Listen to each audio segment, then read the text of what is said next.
Metrics are not universal. Okay, they're just not. Metrics are individual to the company. Okay, so your metrics has to be something that is meaningful to you, right?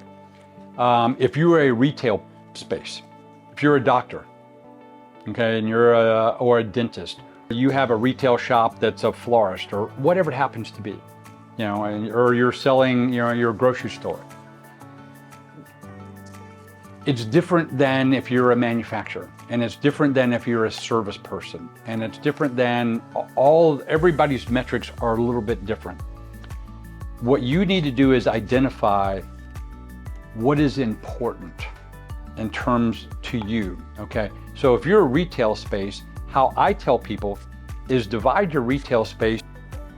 Let's call it, you can do it in quadrants, or you can do it in 8 different places within the retail sector and say, all right, these are where I have clothes, these are where I have jewelry, this is where I have makeup, this is where I have whatever it is. Look at those individual spaces in terms of square footage, okay? So you wanna look at it and say profit per square foot. And I say profit, it's not sales. Sales is meaningless, truly, okay? What's meaningful is profit. Dollars of profit, not percentage of profit, dollars, penny profit. So you look at it and say, all right, my overall, let's say you have, you know, 1,000 square feet, okay?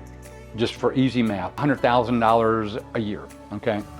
So per square foot, $100 per square foot, right?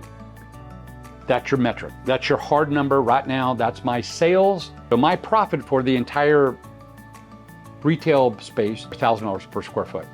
So you come back and you go, all right, now subdivide it and say profit in this area, clothing, is, you know, if you have a normal profit of $1,000 per square foot, and this area is generating $500 per square foot. Well, guess what?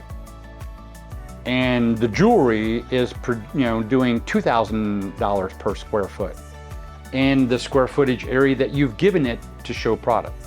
And let's say half your shop, you know, area-wise is walking area. So you have to then divide it by actual selling space. Make sense? So each one of those little quadrants, and it could be a 4 quadrant, it could be 8, it can be whatever it is, that little space generates X. And you look at it on an annual basis or quarterly basis, and you go, I need to expand my jewelry section because I make a lot more profit selling jewelry than I do selling clothes. Clothes may be but you also have to remember, is clothes the reason people are coming in? Or is it jewelry the reason they're coming in? You know, or these accessories.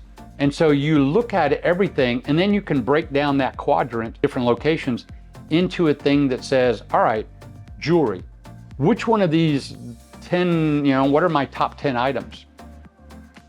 Or top 10 categories, you know, so you look at it and say, you know, ABC vendor, I'm making more money off ABC vendor than any other vendor. Well, guess what? That gives you an indication that you should be buying more ABC products. So you look at it on a per product basis, you look at it on a square foot basis. So you're looking at metrics to give you an indication of what to buy as a retail store. It gives you an indication of what you should be selling more of, what your customers want. And you think you know what you're doing, truly, because you're there every day and you see sales. But if you do it in a metrics and you actually see the numbers and you go, there's a lot of self-actualization going on. And you go, wow, I had no idea that I was making, you know, all this money on ties. Because you're selling suits, but really the ties are where you're making your cash. If you look at a restaurant, restaurants don't make money on hamburgers. They just don't, okay? You know what they make money on? They make money on drinks, period. Coke, tea, Sprite, all that, beverages, lemonade, that's pure profit. If you sell it, if they had a druther, they would rather sell you a drink than a hamburger all day long. because the penny profit per soda or per drink, unbelievable. It's 80, 90%. The cup and the ice costs more than the drink. It does. So you look at it and say, why do I want a combo? Guess why? Because they can add that Coke in there, okay? And you can bundle it because people are coming in and just buying a hamburger. Me, as a consumer, I walk in the door and go, wow, this bundle's a pretty good deal. I'll buy the bundle. Guess what? I'm now selling you a drink. That's where I make money. I make money selling you drinks, and I make money selling you French fries. The hamburger is a break even at best, okay? That's how you make money. So looking at it from a perspective that says, what makes you money? And where is your time spent? And, you know, in manufacturing, I looked at it and said, pounds per hour. You know, pounds per hour, profit per hour generated. So you look at pounds, you look at profit, you look at all these different metrics. My metrics is manufacturing metrics is different than buying and reselling metrics. So you look at it and say, buying and reselling, you know, it's stupid easier than manufacturing, stupid easier. Because somebody else is having to inventory all of the ingredients, right? And all you do is buy it when somebody else orders it. So you have a real easy model to go through that way.